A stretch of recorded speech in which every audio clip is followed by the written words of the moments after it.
So when you purchase your roses, they will come wrapped in cellophane, usually in multiples of 20. They will need conditioning, which is absolutely essential. They also have an outer guard petal, which is this slightly, it's a little bit more firm perhaps than the inner petals, a little bit more scruffy possibly, I would say, and it's a natural thing that the rose has to protect the actual rose itself. So the outer guard petals surround the outside of the rose, so when they are bunched together and they're gripped tightly, then it's only the outer petal that's going to get damaged.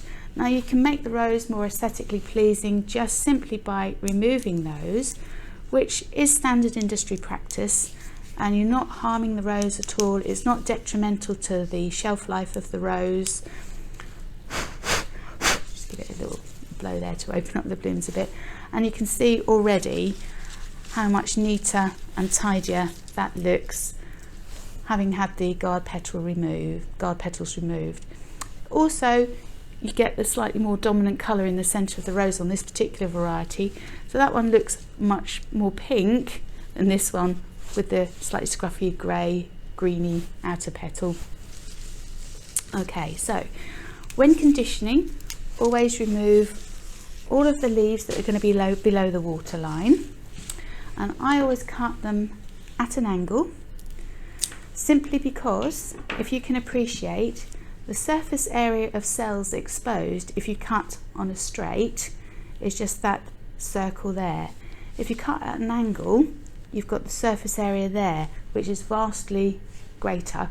So more cells are exposed to the water, so more water can go up the stem.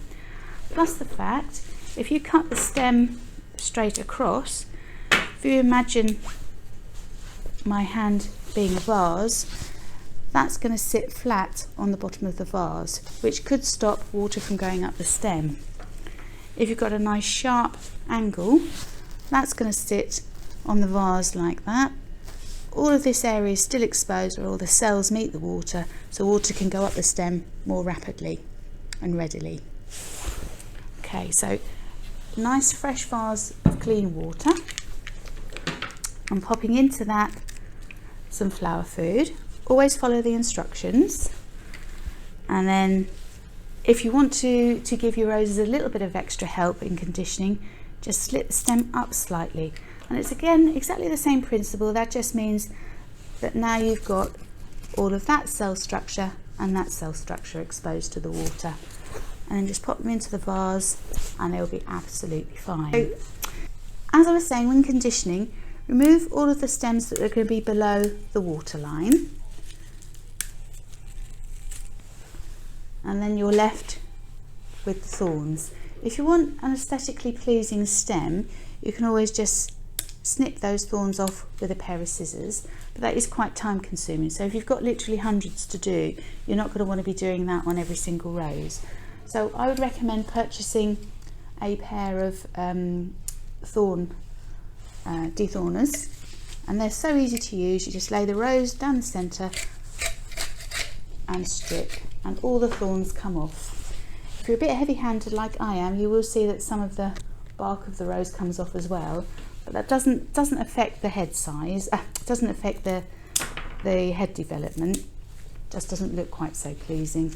And again, condition that. Same principle once again, remove the guard petals, just to make it look a little bit more attractive.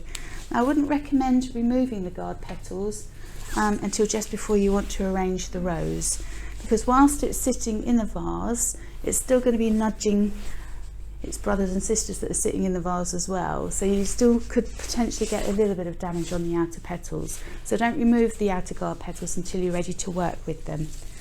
Okay, now the other thing that roses have a bit of a reputation for doing is drooping. So what happens is they tend to get an air block just under the neck, and the head will droop over. Now, to stop that from happening, repeat the process that I've already shown you. Cut the stem at an angle, slip the stem up, oops, missed that one, and then place it into about 2 inches of boiling water. I know that sounds a bit drastic, but quite frankly our heads would snap up if we were put in boiling water.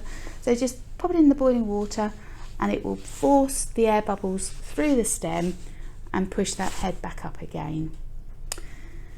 Now if you get to a point with your roses where you actually feel like they're opening a wee bit more quickly than you want them to, like for example this particular variety that I also bought to show you is called Fifth Avenue. Now it is a more open blousy rose, but you can see they are starting to open up quite quickly in this warmth.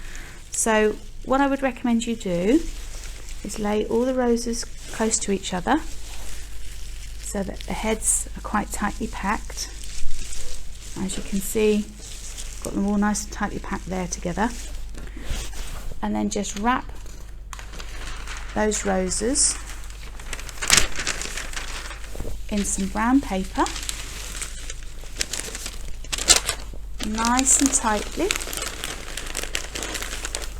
so that the paper pushes a little bit of pressure onto the roses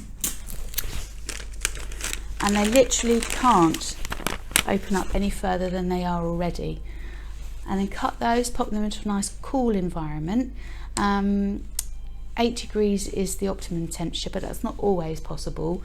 Obviously don't put them anywhere where it's going to be frosty, and obviously keep them as cool as you can, because the ambient temperature will encourage them to open up that little bit more quickly.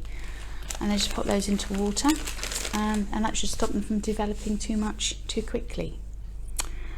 As for getting them open more quickly, pop them into the vase, separate them, allow as much air to circulate through the roses as you possibly can, and put them in a warmer domestic environment, and then there is literally nothing to impair them from opening.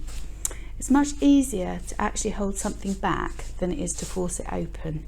So if they do start to develop and open up a bit more quickly, then move them into a cold environment, rather than holding them back straight away and then reducing them from opening.